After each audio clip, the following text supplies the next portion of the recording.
अनंतनाग के इस कैंडिडेट को गोली मारी गई है। हालांकि हमलावर कौन थे इसके बारे में अभी जानकारी नहीं मिल पाई है, लेकिन इरादे बिल्कुल साफ जाहिर होते हैं हर्षवर्धन त्रिपाठी, क्योंकि बहुत सारे लोगों के कलेजे पर सांप लौट रहे थे कि किस तरह से आर्टिकल 370 हटाए जाने के बाद बड़ी शांति से इलेक्शंस हो रहे हैं।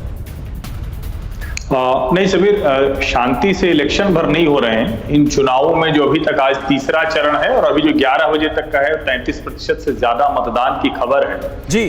कुल मिलाकर अगर देखें तो पिछले कई दशकों में लोकतंत्र जो वहां मुरझा गया था, ये मैं ध्यान में दिला दूं कि जब लोकतंत्र में चुनाव में जो मतदान प्रतिशत होता है उसका आंकड़ा लोगों के ध्यान में रहे कि श्रीनगर में फारूक अब्दुल्ला साहब जहां से जीत के आए मात्र 13% मतदान हुआ था। और अगर ये डिस्ट्रिक्ट डेवलपमेंट काउंसिल के चुनाव में इतना मत पड़ रहा है तो लोकतंत्र फिर से खिल उठा है और वो लोगों को बर्दाश्त नहीं हो रहा है। दुर्भाग्य से जो वहां की मेन स्ट्रीम पार्टीज रही, जिनको हम अब्दुल्लाज और मुफ्तीज की पार्टी कहते हैं, उन्होंने भी लोकतंत्र को बहुत, जिसको कहते हैं ना कि उसको आगे बढ़ाने की बजाय उसको अलगाववादियों की एक उनकी कृपा पर रखा। इसका भी नुकसान बहुत हुआ और वो अक्सर हमें देखने को मिलता है कि जो दूर के इलाके होते हैं जहां, और जम्मू कश्मीर अपनी पार्टी को लेकर जो रिजर्वेशन, जिस तरह की बात नेशनल कॉन्फ्रेंस और पीडीपी के नेताओं ने की है, वो भी बहुत ज्यादा ध्यान में रखने वाली है कि क्या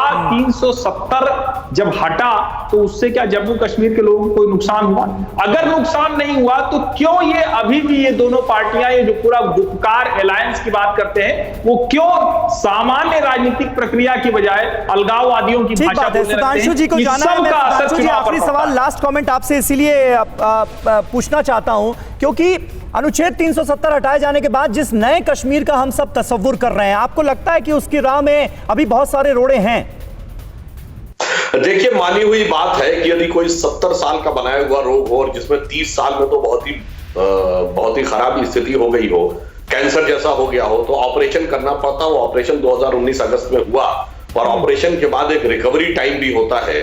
तो मेरे विचार से वो रिकवरी टाइम चल रहा है। तो अभी बहुत सारी चीजें हैं जो जम्मू कश्मीर के विकास के स्वास्थ्य को पूरी तरह चुस्त दुरुस्त करने के लिए आवश्यक है। पर आश्वस्त रहिए, मोदी जी के नेतृत्व की यह सरकार जम्मू कश्मीर को उसके क्षमता के अनुरूप विकास के पथ पर स्थापित करके रहेगी। इरफान कुरैशी हमारे साथ, हमारे संवाददाता मौजूद हैं कश्मीर से, पल पल की जानकारी, अपडेट्स दे रहे हैं। इरफान, ये बताइए, पता चल पाया है हमलावरों के बारे में? कौन थे हमलावर? कोई हमलावर पकड़ा गया है, नहीं पकड़ा गया?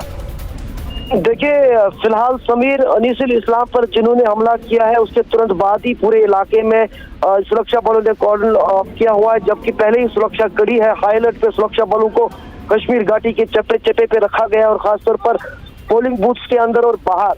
और उसके चलते फिलहाल ऐसा लग रहा है, जो सूत्रों से हमें भी जानकारी मिल रही है, कि मिलिटेंट्स ने घात लगा कर इन पर हमला किया है संगम के इस इलाके में, क्योंकि ये कैंडिडेट भी थे और इलाके में सक्रिय भी थे। और कहीं ना कहीं पिछले कुछ दिनों से जिस तरह डीडीसी के चुनाव सफलपूर्ण हो रहे हैं और कोई भी गतिविधि मिलिटेंट नहीं कर पा रहे थे, उसके चलते आज मिलिटेंटों द्वारा इस तरह की कार्रवाई करने की कोशिश की।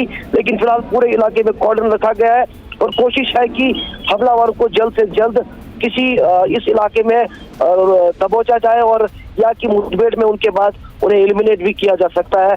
फिलहाल पूरे इलाके में भारी तादाद में सुरक्षा बल तैनात है और सर्च ऑपरेशन जारी है। और इरफान, अनीसुल इस्लाम को किसी तरह की थ्रेट मिली थी क्या, किसी तरह की धमकी मिली थी क्या कि इस इलेक्शन से दूर रहें? ऐसी कोई जानकारी है क्या? क्योंकि अनंतनाग वैसे भी आतंकवाद प्रभावित इलाका माना जाता है और यहाँ पर डीडीसी इलेक्शंस में कुछ लोग हालात को खराब करने की कोशिश कर सकते हैं, इसकी आशंका तो पहले से थी।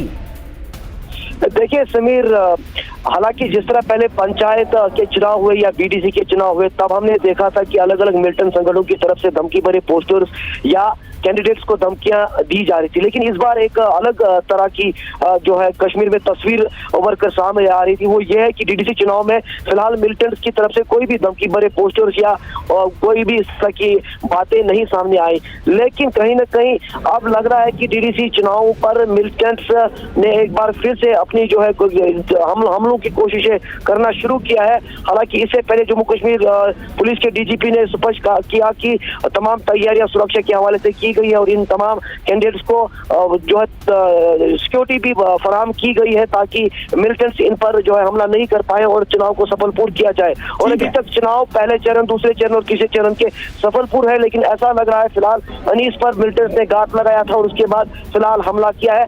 फिक्र आपकी, सोमवार से शुक्रवार रात 9 बजे सिर्फ TV9 भारतवर्ष पर।